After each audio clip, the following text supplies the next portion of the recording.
Hello everyone, welcome back. If your iPhone keep popping up cellular data is turned off, turn on cellular data or use Wi-Fi to access data, then do the following step to fix this issue. So without wasting any time, let's get started, and before start please do like, share and subscribe. First of all, we are going to launch settings. Here we have to tap on mobile or cellular data and turn on mobile or cellular data.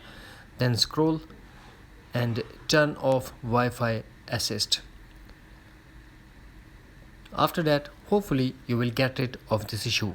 If not, then force close all the app that are running in the background and force restart your iPhone according to your iPhone model. After force restart, we move to other solutions.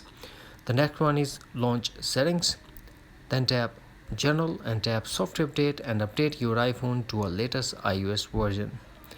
And also under general, we are going to tap on transfer or reset iPhone, tap reset and tap reset all settings. This process will delete all your customized setting to default setting, but no data or media will be deleted. Here we have to put iPhone passcode and tap again reset all settings to confirm. That's it. Hopefully friends, you found this video helpful. Thanks for watching. Take care. Bye bye.